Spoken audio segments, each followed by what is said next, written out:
ముందుగా అందరినీ కూడా మా కృపలో ఆయన సన్నిధిలోనికి చేర్చుకొని ఈ రాత్రి కాల సమయంలో ఆయన స్తుతించి ఆయన మాట ధ్యానించే భాగ్యాన్ని మనందరికీ అనుగ్రహించిన దేవుని మహాకృపను బట్టి దేవుని స్తుతిస్తూ రోజు మీ అందరికీ కూడా ప్రతి ఒక్కరికి పేరు పేరున ప్రభుత్వ వందనాలు తెలియజేస్తున్న అందరికీ వందనాలండి. దయచేసి మనం 31వ అధ్యాయంలో మొదటి భాగాన్ని చదవడం 26వ వచనంలో మొదటి జ్ఞానము కలిగి తన నోరు తెరచు. చాలా ప్రార్థన చేసుకున్నాము. ప్రతి ఒక్కరు కూడా దేవుడు మనతో లేఖన భాగంలోని మర్మాలను బయలుపరిచేలాగా ప్రార్థనలు ఏకీవిద్దాం. పరిశుద్ధ ప్రేమల తండ్రి, కృపగల మా దేవ, దయగల మా రాజ్యం, ఈ పరిశుద్ధమైన నామానికి స్తోత్రాలు చెల్లించుకుంటున్నాం తండ్రి. ప్రభావ ఇంతవరకు మమ్మల్ని మీరు ఎన్నుకొని ఏర్పాటు చేసుకొని మీ కృపను బట్టి మమ్మల్ని మీ సన్నిధానంలో చేర్చుకొని మీ నామని ఆరాధించే వాక్యాన్ని మాకు అనుగ్రహించారయ్యా. మీకే స్తోత్రాలు ప్రభావ. అవును తండ్రి, మీ సన్నిధానంలో నిలిచే వాక్యాన్ని మాకు ఇచ్చారు. ఇందుకు అరుగులమని కాదు కానీ అయ్యా మీ ప్రేమను బట్టి మీ కృపను బట్టి మీ సన్నిధిలో మమ్మల్ని నిలవబెట్టుకున్నారయ్యా. మీకే స్తోత్రాలు ప్రభావ. మరి వాక్యాన్ని ధ్యానించడానికి ప్రభావ మేమందరం తండ్రి ఇక్కడ చేరినట్టుగా అయ్యా మరి ఎదురు చూస్తున్న ప్రతి ఒక్క ఆత్మని మీ వాక్యం చేత తృప్తిపరచమని వేడుకుంటున్నాం తండ్రి. ప్రతి ఒక్కరూ ఆశక్తితో వాక్యం వినలాగా తండ్రి వారి హృదయాలను ప్రభావ మీ ఆదరణను తీసుకోమని ప్రార్థిస్తున్నాం. ప్రతి ఒక్కరిని మీ ఆత్మతో అభిషేకించండి అయ్యా. వచ్చిన బిడ్డలు బట్టి మీకే స్తోత్రాలు. రావాల్సిన వారిని కూడా త్వరగా మా మధ్యలోనికి చేర్చండి అయ్యా. అందరినీ ప్రభావ మీ సన్నిధానంలో సంతోషింపచేతను వేడుకుంటున్నాము. అలాగే నన్ను కూడా ప్రభావ మీ ఆత్మతో అభిషేకించండి. నన్ను ముట్టండి. నా నోటిని ముట్టి ప్రభావ నా మాటలు కాదు కానీ నా పలుకులు కాదు కానీ ప్రభావ కేవలం మీరే దిగి వచ్చి మీ మాటలు నా మదిలో ఉంచి అయ్యా ప్రభావ మీరే మాతో మాట్లాడి మీ నామానికి ఘనత మహిమ ప్రభావములు చెల్లించుకోమని ఏ సత్యపరిషత్ నా వారి ప్రార్థనకు వేడుకొచ్చిన తండ్రి, ఆమేన్. జ్ఞానము కలిగి అంటే యెహోవా యందు భయభక్తులు కలిగిన స్త్రీ ఎలా ఉంటుందంటే జ్ఞానము కలిగి మనం ఆలోచన చేస్తే మనం జ్ఞానం కలిగి నోరు తెలుస్తున్నాం లేదు మనకే తెలుస్తుంది కదండి. జ్ఞానం కలిగి అంటే ఆలోచించి ఆచితూచి ఆమె తన నోరు తెరిచి మాట్లాడటము ప్రారంభిస్తుందని ఇక్కడ గ్రంథకర్త తెలియజేస్తూ ఉన్నాడు. మనం ఆలోచన చేస్తే జ్ఞానము కలిగి మన నోరు ఎప్పుడు తెరవగలుగుతామంటే ఎదుటి వారి మాటలు మనము కరెక్ట్గా విన్నాము కదండి. కొన్నిసార్లు కొంతమంది స్త్రీలకు ఉన్న అలవాటు ఏంటంటే ఎదుటి వారి మాటలు వినకుండా మనం కొంచెం తొందరగా రెస్పాండ్ అయిపోతాం కదా. వారి మాటలకు తావివ్వకుండా సరిగా వినకుండా మనం ఏం చేస్తామంట, మనం అజ్ఞానంగా ముందే నోరు తెరిచి అనవసరంగా మన నోరు పారేసుకోవడానికి ఇష్టపడుతూ ఉంటారు కొంతమంది స్త్రీలకు ఉన్న అలవాటు ఏంటంటే ఈజీగా నోరు పారేసుకుంటారు, కయ్యానికి కాలు దుమ్ముతారు కదండి. కాకపోతే యెహోవా యందు భయభక్తులు కలిగిన స్త్రీ ఎలా ఉంటుందంటే జ్ఞానము కలిగి తన నోరు తెరచి ఆమె ప్రతి ఒక్క మాటను మాట్లాడడానికి ఇష్టపడుతున్నాం. కాబట్టి మనందరం కూడా దైవికమైన స్త్రీలుగా ఇటువంటి స్వభావాన్ని ఇటువంటి గుణలక్షణాన్ని కలిగి ఉండాలని పరిశుద్ధాత్మ దేవుడు కోరుకుంటూ ఉన్నాడు. ఈరోజు నోరు పారేసుకోవటము అంత సులభమే కానీ తర్వాత ఆ మాటలు వెనక్కి తీసుకోవడం అంత సులభమైన విషయము కాదు కదండి. నోరు పారేసుకోవటం, మన నోటికి ఏదొస్తే అది మాట్లాడటము చాలా సులభం. నోరున్న ఎవరైనా మాట్లాడతారు, స్వరమున్న ఎవరైనా మాట్లాడతారు. కానీ ఆ మాటలు వెనక్కి తీసుకోవటం అనేది చాలా కష్టతరమైన విషయము. జీవితకాలం అంతా కూడా మాటలు హృదయాల్లో నాటుకునే ఉంటాయి కదండి. కాబట్టి మనం నేర్చుకోవాల్సిన గుణలక్షణం ఏంటంటే జ్ఞానము కలిగి మన నోరు తెరవాలి. ఎదుటివారు చెప్పేది విని మన నోరు తెరవాలంట. అందుకని యాకోబు భక్తుడు ఏమంటా ఉన్నాడు, యాకోబు రాసిన పత్రికలో 1వ అధ్యాయము 19వ వచనము ఒకసారి చదువుతాం. 1వ అధ్యాయం 19వ వచనము, నా ప్రియ సహోదరులారా మీరీ సంగతి ఎరుగుదురు కనుక ప్రతి మనుష్యుడు వినుటకు వేగిరపడువాడును, మాటలాడుటకు నిదానించువాడును, కోపించుటకు ఉండవలేము. మనం ఏం చేయాలంటే వినుటకు మనం వేగిరపడాలంటే ఆసక్తి చూపాలి, మాట్లాడటానికి మనం ఎప్పుడు కూడా నిదానించాలి. అంటే జ్ఞానం కలిగి మన నోరు తెరవమని యాకోబు భక్తుడు కూడా చెప్పకనే చెప్తా ఉన్నాడు. మనం చూస్తే అందరి మాటలు మనం పోల్చి చూసుకుంటే మాటల్లోని పరమార్థము ఒకటే ఉంటుంది. ఎందుకంటే అందరూ ఎలా రాశారంట, పరిశుద్ధాత్మ ప్రేరేపణతో రాశారు కాబట్టి మనం చూస్తే మాటలు కొంత వేరైనా పరమార్థం మాత్రం ఎప్పుడు కూడా ఒకటే ఉంటుంది. కాబట్టి మాట్లాడటానికి మనం నిదానించాలంటే దాని అర్థం ఏంటంటే అవతల వారు చెప్పేది విని అప్పుడు మన జ్ఞానం కలిగి మన నోరు తెరవాలి. కాబట్టి ఈరోజు మనం నేర్చుకోవాల్సింది ఏంటంటే జ్ఞానం కలిగి ఎక్కడైనా మన నోరు తెరవడం నేర్చుకోవాలి. ఒకవేళ జ్ఞానం లేకుండా అజ్ఞానం ఎదుటివారు చెప్పేది వినకుండా లేకపోతే విన్న అర్థాన్ని గ్రహించకుండా మనం మాట్లాడితే కొన్నిసార్లు మనకి ఎదురవుతుందంట అవమానము, సిగ్గు ఎదురవుతుంది కదండి. అసలు ఎదుటివారు చెప్పేది సరిగా వినకుండా ఒకవేళ విన్నా వారు చెప్పే మాటల్లోని పరమార్థాన్ని గ్రహించకుండానే మనం ఈరోజు మాట్లాడేమంటే ఖచ్చితంగా మనం కొన్నిసార్లు ఏమెదురవుతుందంట అవమానము, సిగ్గు, నింద ఎదురవుతుంది. మనం చూస్తే ఈరోజు రాజైన రెహబాము గురించి మనందరికీ కూడా తెలుసు కదండి.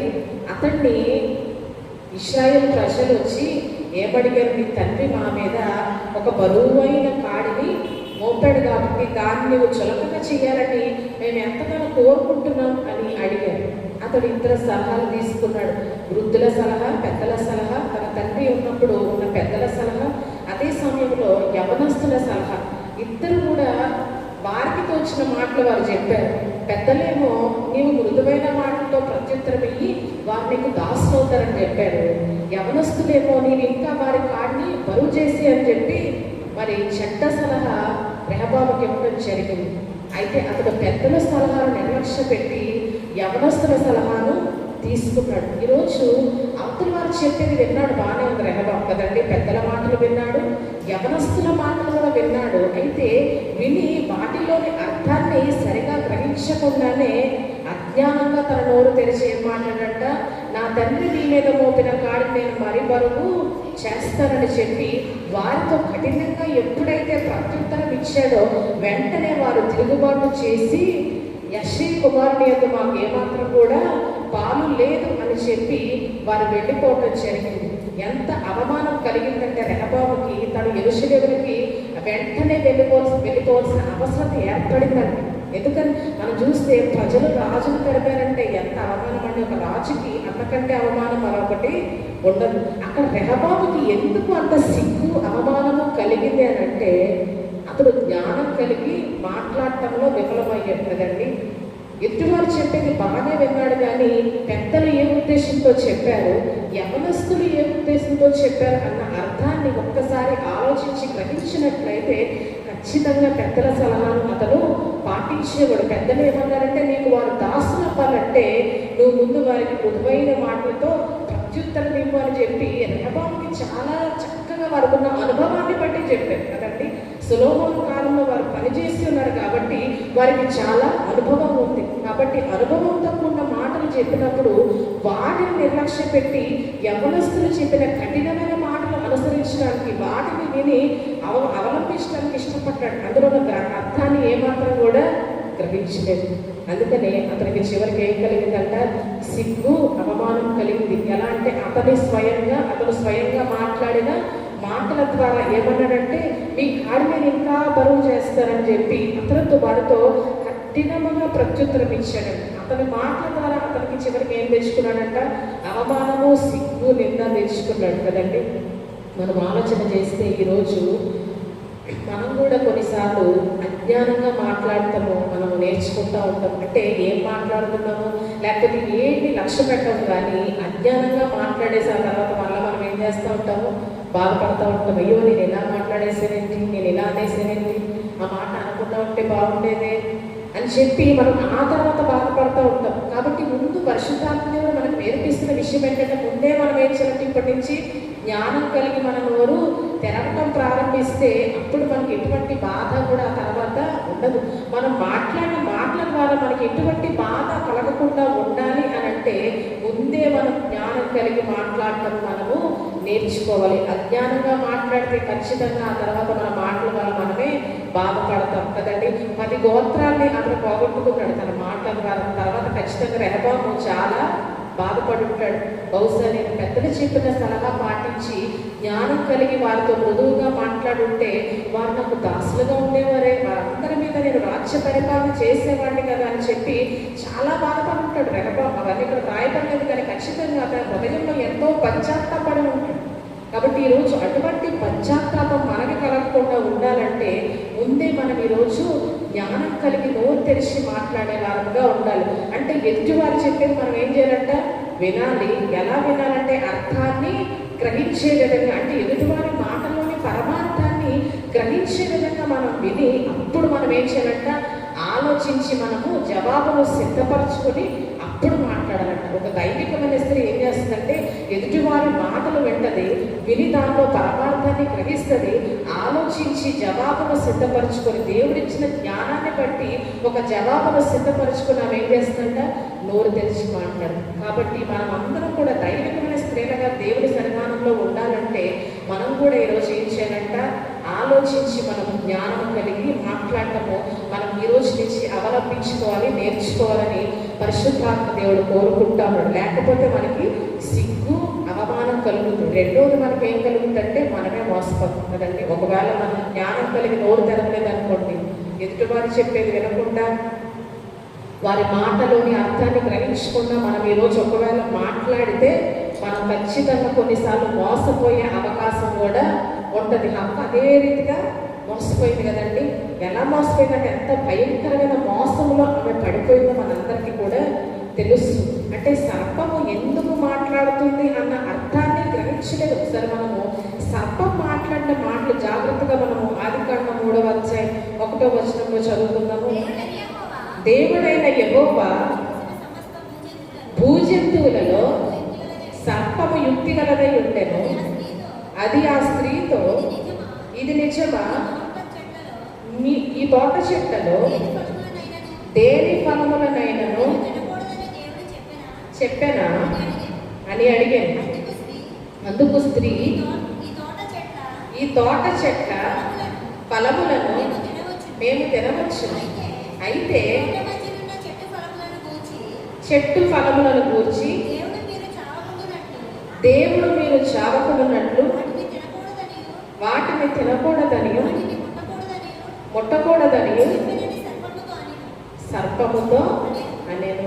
మనం ఇక్కడ చూస్తే చాలండి, సర్పము భూజంతువులన్నింటిలో ఎవరంట? యుక్తి గల ఒక జంతువు అని ఇక్కడ కర్ణకర్త జ్ఞాపకం చేశాడు. అయితే ఇక్కడ సర్పం ఏమంటుంది? ఇది నిజమానుకుంటా వచ్చి మిమ్మల్ని ఏ చెట్ల ఫలమైనా దేవుడు తినొద్దన్నాడా అని ఒక ప్రశ్న సర్పం వేసింది.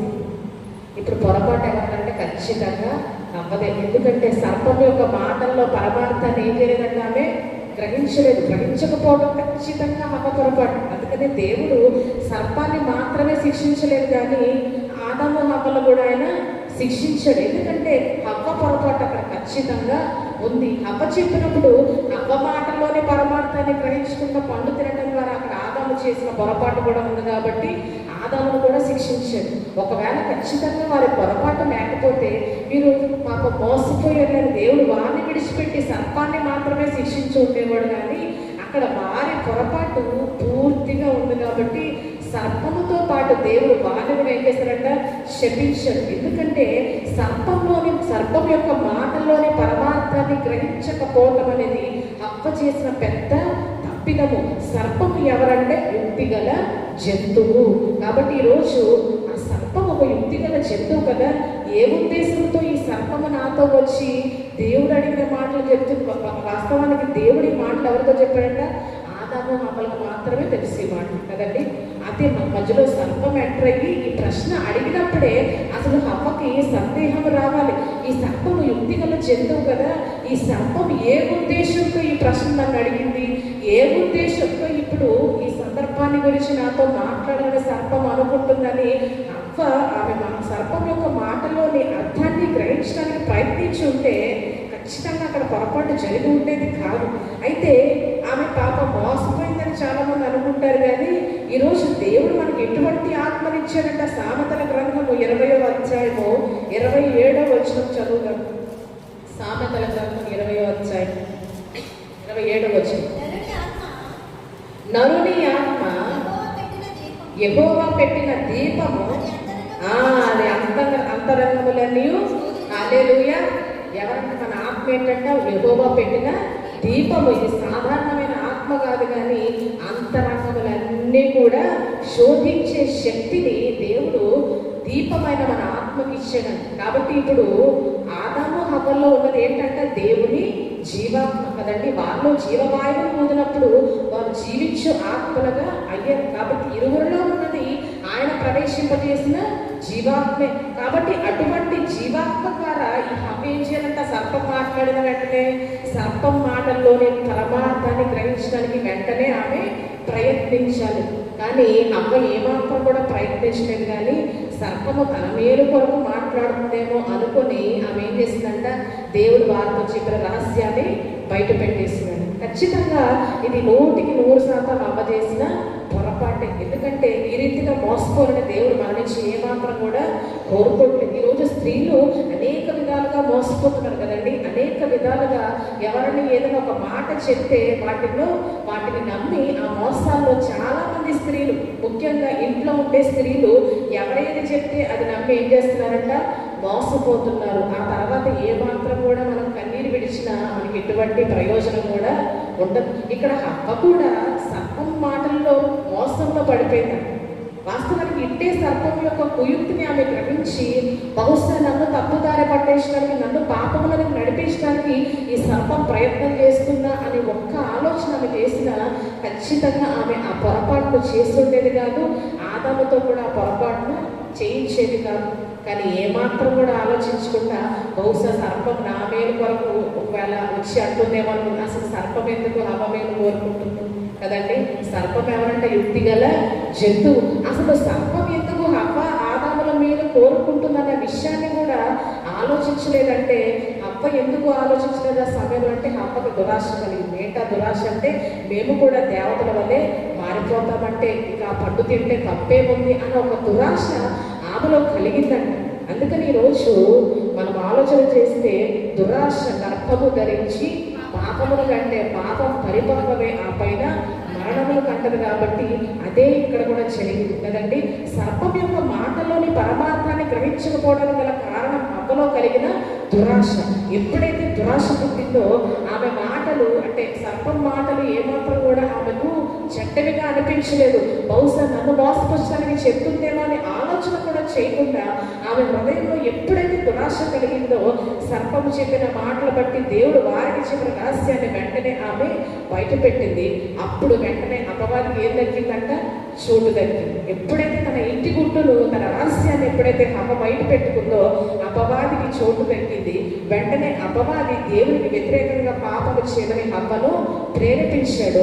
ఆపై హవ్వ వెళ్ళి ఆదామును ప్రేరేపించింది. ఇరువురు కూడా పాపములో పడిపోయారంటే దానికి గల కారణము దేవుడు వారికి ఇచ్చిన జీవాత్మ ద్వారా అంతరంగాన్ని శోధించకపోవటమే, వివేకముగా ప్రవర్తించకపోవటమే. యెహోవా ఆత్మ జ్ఞాన వివేకములకు ఆధారము ఆత్మ అని వాక్యం తెలియజేసిన రీతిగా ఈరోజు ఎవరి మాటల్లోనే పరమార్థాన్ని ఖచ్చితంగా గ్రహించే జ్ఞానము దేవుడు మనకు ఇచ్చాడు. యెహోవా ఇంకా మనం ఉత్తర భాగంలో చదువుకుంటే యెహోవా శాసనము నమ్మదగినది, అది బుద్ధిహీనులకు జ్ఞానాన్ని పుట్టిస్తుంది. అటువంటి జ్ఞానంతో ఈరోజు మనం నింపినప్పటికీ మనం ఏం చేస్తున్నామంట? ఎవరు ఏం చెప్తే అది నమ్మి మోసంలో పడిపోవడానికి మనము ఇష్టపడుతున్నాం. హవ్వ నిజంగా పాపంలోనికి వెళ్ళిపోయిందంటే అది దేనివల్ల అంటే ఒకడు తన స్వకీయ దురాశ చేత ఈడ్పబడి మరల కొల్పబడిన వాడే శోధింపబడను అని వాక్యము తెలియజేసిన రీతిగా తన స్వకీయమైన దురాశ చేత ఆమె ఈడ్పబడి అపవాది యొక్క పాపంలోనికి ఆమె వెళ్ళిపోయిందంట. అందుకనే అపవాది యొక్క మాటల్లోని అర్థాన్ని గ్రహించాలని కూడా ఆమె ఏమాత్రం కూడా అనుకోలేదు. కానీ వెంటనే సర్పం చెప్పిన వెంటనే దురాశ ఎప్పుడైతే కలిగిందో ఆ పండును తినటానికి ఆమె ఏమాత్రం కూడా ఆలస్యము చెయ్యాలనుకోలేదు కదండి. కొన్నిసార్లు మనం కూడా ఏం చేస్తాము? ఎవరైనా ఏదైనా చెప్పినప్పుడు మనకు నమ్మసక్యంగా అనిపిస్తే ఆలస్యం చేయకుండా వెంటనే తడవు చేయక దానిని చెయ్యాలని మనం అనుకుంటూ ఉంటాం.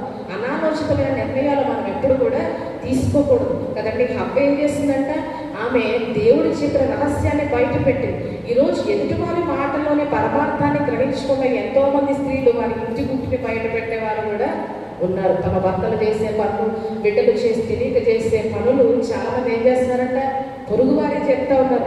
ఇప్పుడు కూడా స్త్రీలు నేర్చుకోవాల్సింది ఏంటంట, మన ఇంటి గుట్టును ఎప్పుడు కూడా బయటికి చెప్పకూడదు. అది ఎంతటి వారితోనైనా భర్త చేసే పనులు, బిడ్డలు తెలియక చేసిన పొరపాటులు ఎప్పుడు కూడా ఎవరికి చెప్పకూడదు. కానీ ఒక దైవికమైన స్త్రీ ఏం చేయాలంట, భర్త కొరకు బిడ్డల కొరకు ప్రార్థన చేయాలి. కానీ వారు చేసిన పొరపాటు గురించి దేవుని దగ్గర విన్నవించుకుంటూ వారిని దేవుల్లో బలపరచడానికి, నడిపించడానికి ఆమె ఇష్టపడాలి. కానీ ఎంత మాత్రం కూడా ఎదుటివారికి ఆ పొరపాట్లు తెలియచేయకూడదు. పొరపాటును ఒకవేళ తెలియజేస్తే వారు ఏం చేస్తారంటే అందరికీ కూడా, ఊరందరికీ కూడా చెప్తారు. కాబట్టి ఇక్కడ హవ్వ చేసిన పొరపాటు మనము చేయకూడదు. ఈరోజు చాలామంది చాలా వినయంగా భక్తి ముసుగు వేసుకొని భక్తి వేషంలో వచ్చి మాట్లాడగానే కొంతమంది స్త్రీలు ఏమనుకుంటారు, అప్పుడు చాలా వినయము, చాలా విధేయత, చాలా భక్తి పరులు, ఈమెతో నా కష్టాలన్నీ పంచుకోవచ్చని ఇంటి గుట్టంతా కూడా కొంతమంది స్త్రీలు ఏం చేస్తారంట, బయట పెడతారు. సర్పం ఎలాగైతే నా మేలు కోరి వచ్చిందనుకొని హవ్వ వెంటనే దేవుడు చెప్పిన రహస్యాన్ని వెల్లడించిందో, స్త్రీలు అనేక మంది ఈరోజు ఏం చేస్తున్నారంట, తమ ఇంటిలోని రహస్యాలను అందరికీ కూడా చెప్పడానికి ఇష్టపడుతున్నారు. ఎప్పుడైతే ఒక్కసారి రహస్యం బయటికి వెళ్ళిందో అది ఆ ఇరుగురి మనుషులకు వచ్చిన ఏమాత్రం కూడా దాగదు, కానీ అందరికీ కూడా బహిర్గతమైపోతుంది. అందుకనే మనం కీర్తన గ్రంథంలో అటువంటి వారి మాటలు ఎలా ఉంటాయో కీర్తనకారుడు జ్ఞాపకం చేస్తూ అంటాడు. 55వ కీర్తన 21వ వచనం చదవమ్మా. 55వ కీర్తన 21వ వచనం. వారి నోటి మాటలు మృదువుగా ఉన్నవి, కలహమున్నది,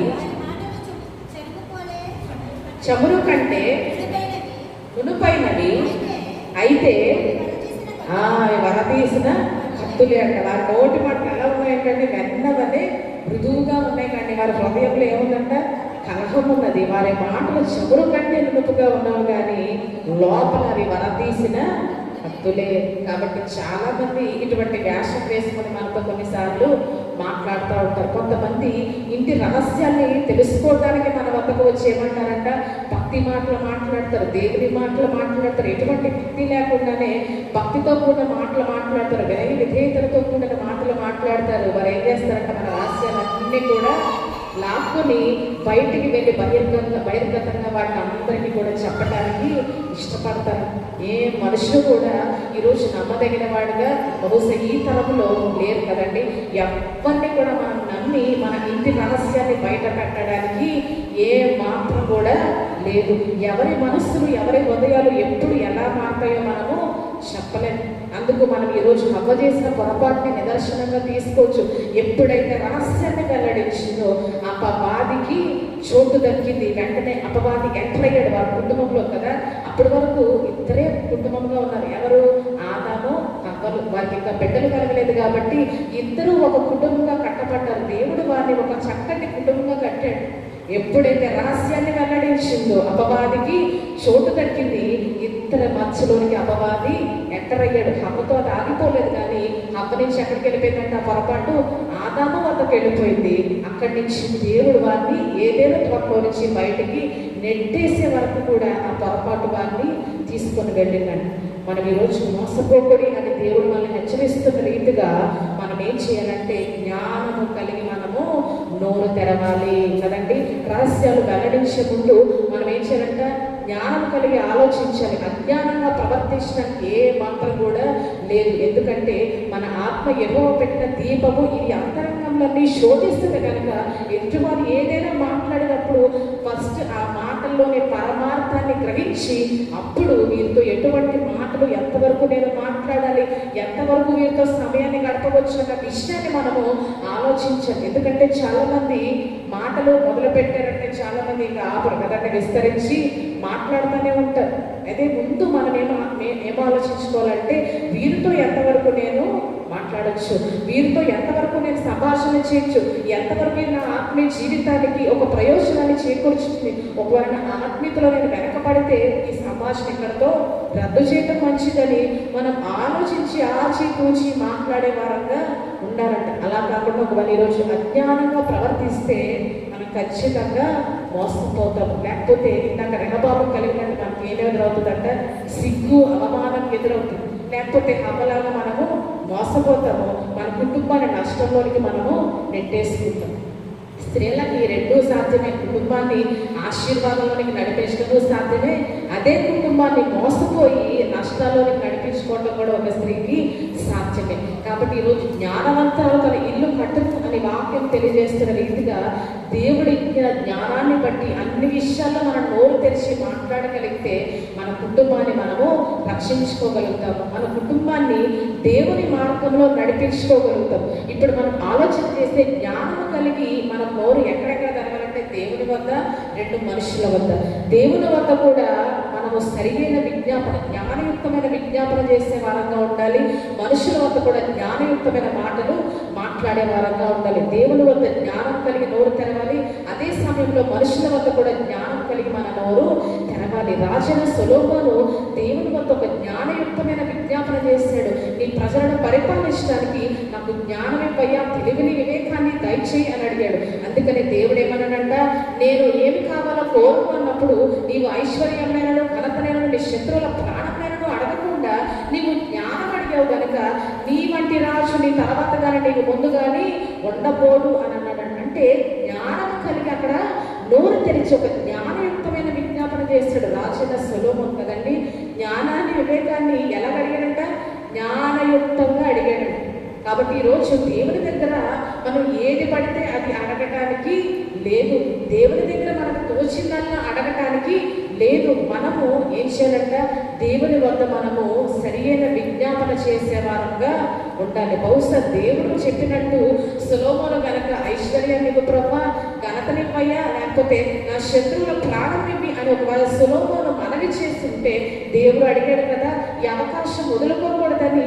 నిజంగా దేవుడు చెప్పిన విషయాల్లో ఏదైనా అతడు దేవుడి వద్ద విజ్ఞాపన చేస్తుంటే అతని వంటి రాజు అతను ముందుకు కానీ తర్వాత కానీ ఉండబోడని దేవుడు సెలవిచ్చిన వాగ్దానం అతని జీవితంలో నెరవేరి ఉండేది కాదు కదండి. సొలొమోను ఎంత పేరు ప్రఖ్యాతలు పొందుకున్నాడంటే అతని జ్ఞానం గురించి భూదిగంతముల వరకు వ్యాపించిందంట. అంతగా సొలొమోనును దేవుడు హెచ్చించి కనపరిచాడంటే దానికి గల కారణము ఒక జ్ఞానయుక్తమైన విజ్ఞాపన సొలొమోను దేవుని సన్నిధిలో చేశాడు. కాబట్టి ఈరోజు జ్ఞానం కలిగి మనము దేవుని సన్నిధిలో కూడా ఏం తెరవాలంట, నోరు తెరవాలి. జ్ఞానయుక్తమైన విజ్ఞాపనలు దేవుని సన్నిధానంలో చేసేవారంగా ఉండాలి. అప్పుడు దేవుడిచ్చే ఆశీర్వాదాలు బహు గొప్పవిగా, బహు ఘనమైనవిగా మన జీవితాల్లో ఉంటాయి. అదే సమయంలో జ్ఞానం కలిగి మనుషుల వద్ద కూడా మన నోరు తెరవాలి. కాబట్టి అజ్ఞానంగా ఎక్కడ కూడా మనం ప్రవర్తించడానికి వీలు లేదు. కానీ ఎవరి దగ్గరైనా జ్ఞానం కలిగి మన నోరు తెరవడం అనేది మనం అవలంబించుకోవాలి. సమరయ స్త్రీని గురించి మనం ఆలోచన చేస్తే యేసు ప్రభువుతో మాట్లాడి ఆయనతో సంభాషణ చేసిన మధ్యలో యేసు ప్రభువుతో ఒక మాట అంటుంది. యోహాను రాసిన సువార్త 4వ అధ్యాయం 17వ వచనం నుంచి చదవడమ్మా.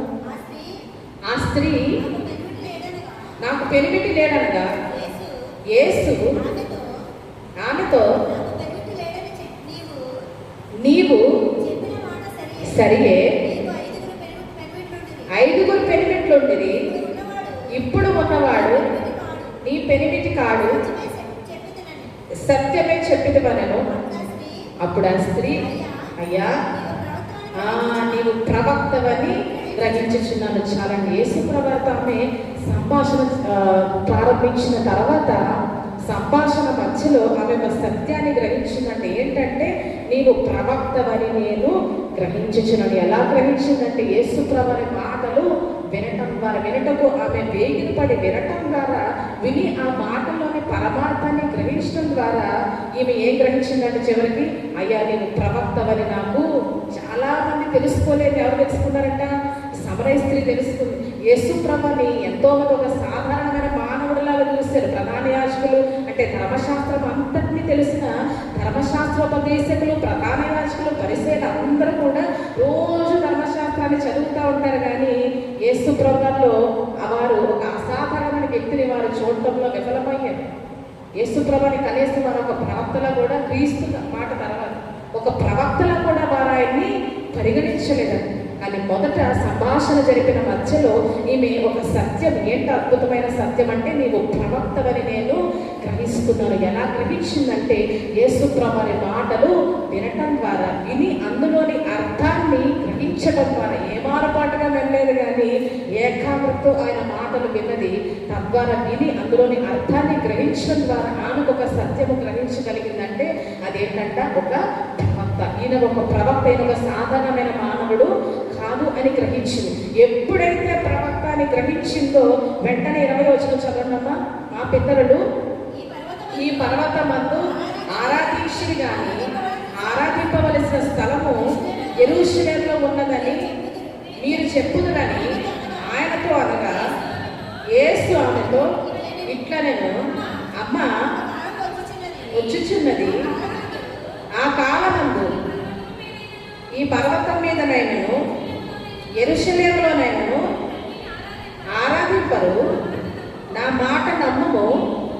మీరు తెలియని దానిని ఆరాధించువారు, మేము తెలిసిన దానిని ఆరాధించువారు. రక్షణ యూదుల్లో నుండియే కలుగుచున్నది. చాలండి.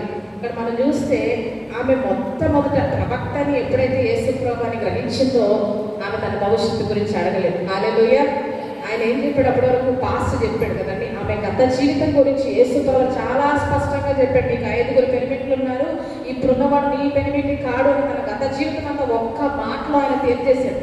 వెంటనే ఆమె ఏం కుతూహలం రావాలి, ఇప్పుడు నా భవిష్యత్తు ఏంటో నేను ఈయన అడిగి తెలుసుకోని. సాధారణమైన మానవుడు కాదు, ఒక ప్రవక్త కాబట్టి, అయ్యా నా భవిష్యత్తు ఏంటి, నా స్థితిగతులు ఎలా మారిపోతున్నాయి, భవిష్యత్తులో నా భవిష్యత్తు ఎలా ఉంటుందో ఒకసారి చెప్పయ్యా అని చెప్పి భవిష్యత్తుల గురించి అడగాడు. జ్ఞానము కలిగి తన నోరు, హల్లెలూయా, జ్ఞానం కలిగి తన నోరు తెరిచి ఒక విలువైన సంభాషణ ఆమె యేసు ప్రభువుతో చేసిందంటే ఏంటి అడుగుతుంది?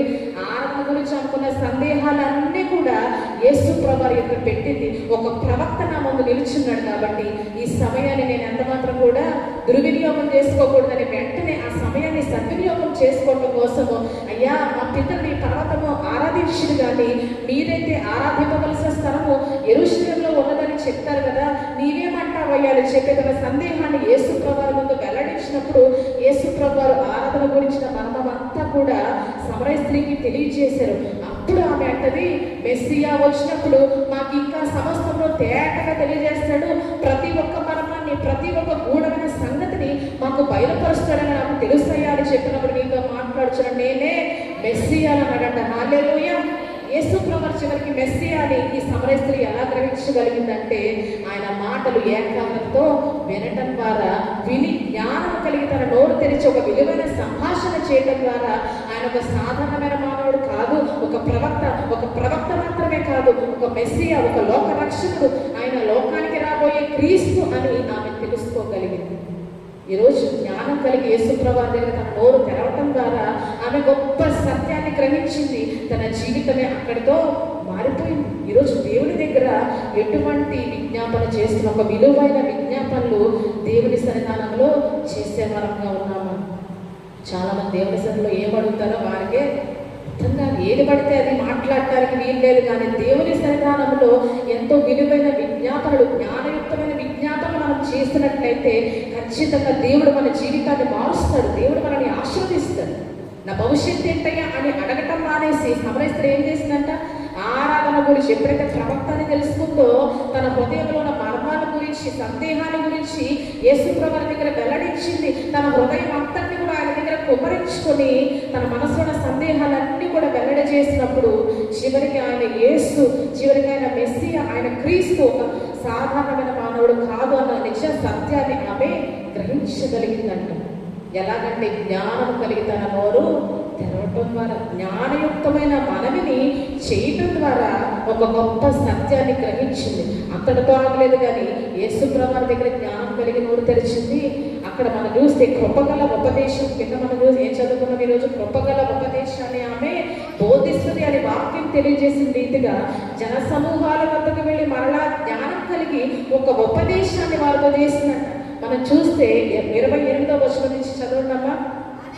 ఆ స్త్రీ తన కుండ విడిచిపెట్టి ఊరిలోనికి వెళ్ళి, మీరు వచ్చి నేను చేసినవన్నీ నాతో చెప్పిన మనుషుని చూడుడి, ఈయన క్రీస్తువాడ ఆ ఊరి వారితో చెప్పగా వారు ఊరిలో నుండి బయలుదేరి ఆయన యొక్కకు వచ్చించుండిరి. ఒకే ఒక్క మాట చెప్పింది కదండి, ఏంటంటే మీరు వచ్చి నేను చేసినవన్నీ నాతో చెప్పిన మనుషుని చూడండి. జ్ఞానము కలిగి తన నోరు తెలియదు ఏం చేసిందంట, ఒకే మాట ఏంటి, వారు నమ్మాలంటే, వారు విశ్వసించాలంటే ఏ మాట చెప్పాలని ఆలోచన చేసి నోరు తెరిచి ఒక చక్కటి మాటలు వారితో పలికింది. ఒకే ఒక మాట ఏంటంటే, నేను చేసినవన్నీ నా గత జీవితం అంతా ఒక్క మాటలో తీర్చి చెప్పిన రక్షకుని చూడండి, ఈయన క్రీస్తు కాడా అని ఒక మాట చెప్పింది. ఒక్కసారిగా వారందరి హృదయాల్లో ఒక ఆసక్తి కలిగింది. సత్యము తెలుసుకోవాలనే ఆసక్తి. ఇవి చెప్పింది నిజమా కాదా, ఇవి చెప్పింది సత్యమా కాదా, మనమే దగ్గరకు వెళ్ళి ఆయనతో మాట్లాడి తెలుసుకుందామని ఆసక్తి వారిలో కలిగి వెంటనే పరుగున వారు కూడా యేసు ప్రభువు దగ్గరికి వచ్చి ఆయన రక్షకుడని వారు కూడా గ్రహించి ఆయన చేర్చుకోవడము మనందరికీ తెలిసిన విషయమే. ఇక్కడ మనం చూస్తే జన సమూహాల వద్ద కూడా జ్ఞానం కలిగి కొన్ని మాటలు ఆమె చెప్పడం మనం చూసినట్లయితే, జ్ఞానం కలిగి నోరు తెరవడం ద్వారా ఎన్ని ప్రయోజనాలు ఈరోజు మనకు ఉంటాయో సమరయ స్త్రీ ద్వారా మనం తెలుసుకోవచ్చు కదండి. జ్ఞానం కలిగి నోరు తెరవడం ద్వారా యేసు ప్రభువు ప్రవక్తని, అటు తర్వాత మెస్సియాని గ్రహించింది. అటు తర్వాత జ్ఞానం కలిగి జన సమూహాల వద్ద నోరు తెరవడం ద్వారా ఎంతో మందిని యేసు ప్రభువు వద్దకు చేసిన సువార్థికురాలుగా చరిత్రలో ఆమె మిగిలిపోయింది. ఏ రోజు బహుశా అనుకోండదు, ఒక పాపంలోనే ఏ రోజు ఉన్నానే, నా గత జీవితం అంతా కూడా పాపంతో నిండిపోయింది కదా, నా గత జీవితం అంతా కూడా కేవలము పాపముతోనూ దోషాలతోనూ నిందలతో అవమానాలతో నిండిపోయింది కదా, నేను స్వార్థికురాలుగా ఒకరోజు మారుతానని ఏ రోజు కూడా సమరయ స్త్రీ కలలో కూడా ఊహించుండదు. కానీ ఒక సమరయ స్త్రీని, ఒక పాపంలో ఉన్న స్త్రీని దేవుడు ఎలా మార్చాడు, యేసు ప్రభువు ఒక స్వార్థికురాలుగా ఆయన మార్చుకున్నాడు. ఎలా అంటే జ్ఞానయుక్తమైన విజ్ఞాపన ఆమె చేయడం ద్వారా దేవుని సన్నిధిలో కూర్చొని జ్ఞానయుక్తమైన విజ్ఞాపన మన కుటుంబాల కోసం చేస్తున్నామండి. భర్తల కోసము ఎటువంటి విజ్ఞాపన చేసే వారంగా ఉన్నాము, భర్తల కోసము ఎటువంటి విజ్ఞాపన చేస్తున్నాం, బిడ్డల కోసం ఎటువంటి విజ్ఞాపన చేస్తున్నాం. ఎంతసేపు భర్తకు మంచి ఉద్యోగము, బిడ్డలకి మంచి చదువు, ఎంతకు మించిన విజ్ఞాపనలు మన దగ్గర నుంచి నోటి నుంచి బయటికి రావు. కానీ ఒక జ్ఞానయుక్తమైన విజ్ఞాపన చేయాలని పరిశుద్ధాత్మ దేవుడు కోరుకుంటాను. నా భర్తని ఆత్మీయమైన మార్గంలో నడిపించు, నా బిడ్డల్ని ఆత్మీయంగా బలపరచయ్యా, నీ సేవకులుగా నీ దాసులుగా చేసుకో. ఈ రోజు అనేటువంటి జ్ఞానయుక్తమైన విజ్ఞాపన చేసామా? అందుకనే సొలొమోను అంతగా ఆశీర్వదించబడ్డాడు. దేవుడికి సొలొమోను అడిగిన విజ్ఞాపన ఎంతగానో నచ్చింది. శత్రువుల ప్రాణాలకే ఐశ్వర్యం ఘనత ఏది అడగలేదు, కానీ అయ్యా నీవిచ్చిన ప్రజలను పరిపాలించడానికి జ్ఞానం మాత్రం ఇవ్వని అడిగాడు. కాబట్టి నీ వంటి రాజు ఎవరు ఉండరని చెప్పాడంట దేవుడు. ఈరోజు నిజంగా భర్తల కోసం, బిడ్డల కోసం మనం అటువంటి విజ్ఞాపనలు చేస్తే, మన తల్లిదండ్రుల కోసం జ్ఞానయుక్తమైన విజ్ఞాపనలు చేస్తే వాటిని దేవుడు ఖచ్చితంగా ఆశీర్వదించి మన విజ్ఞాపన సన్నిధికి చేర్చుకొని గొప్ప జవాబును, గొప్ప ఆశీర్వాదాన్ని మనకు ఆయన అనుగ్రహిస్తాడు. ఒకనొక రోజు మనం చేసిన విజ్ఞాపనలన్నిటికీ తగిన ప్రతిఫలాన్ని మనము భవిష్యత్తులో పొందుకుంటాం. నమ్మిన వారు హల్లెలూయా చెప్తామా? హల్లెలూయా. కాబట్టి ఈరోజు జ్ఞానయుక్తమైన విజ్ఞాపనలు మనము దేవుని సన్నిధానంలో చేయాలి. జ్ఞానం కలిగి ఆయన సన్నిధిలో మనము నోరు తెరవాలి. జ్ఞానం కలిగి ఎదుటివారి వద్ద మన నోరు తెరిచి కృపగల ఉపదేశాలు చేసే వారంగా ఉండాలి. సమరయ అటువంటి ఉపదేశం చేసి ఎంతో మంది సమరయ ప్రజల్ని ఒక్క మాట ద్వారా కదండి, ఆమె గంటల కూర్చోబెట్టి యేసు ప్రభువు కోసం చెప్పాల, ఒక్క మాట వారిని అక్కడి నుంచి అక్కడ నడిపించిందంట, యేసు ప్రభువు వద్దకు నడిపించేసిందంట.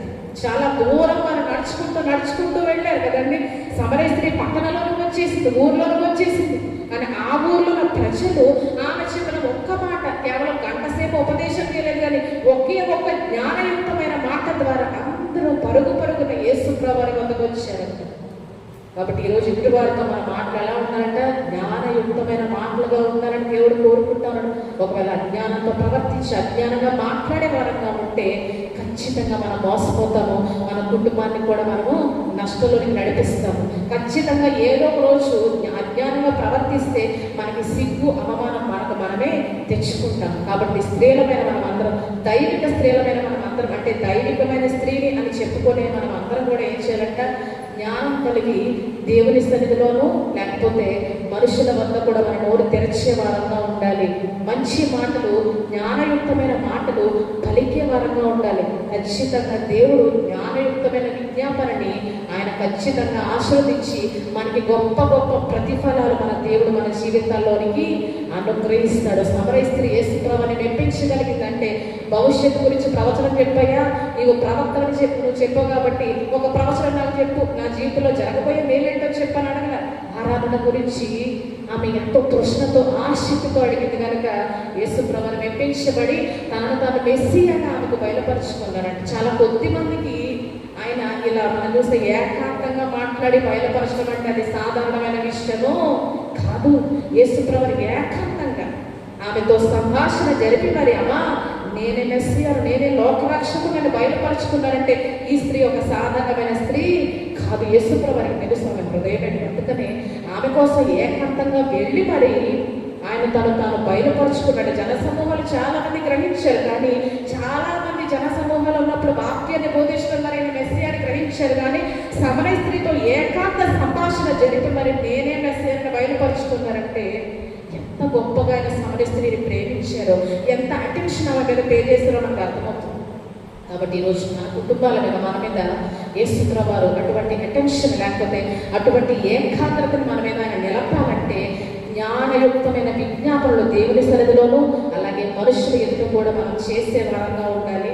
జ్ఞానయుక్తమైన మాటలు మాట్లాడి అజ్ఞానాన్ని పక్కన పెట్టి యెహోవా శాసనము నమ్మదగినది, అది బుద్ధిలో జ్ఞానం పుట్టిస్తుంది కనుక మనం ఆయన శాసనాన్ని ఆయన కట్టడాన్ని అనుసరిస్తూ ఎల్లప్పుడూ జ్ఞానం కలిగి మన నోరు తెరిచి మాట్లాడితే దేవుని ఆశీర్వాదాలు మన కుటుంబంలో ఖచ్చితంగా మనము రుచి చూస్తాం. అట్టి కృప దేవుడు తన పరిశుద్ధాత్మ ద్వారా మనందరికీ అనుగ్రహించును గాక. ఆమేన్.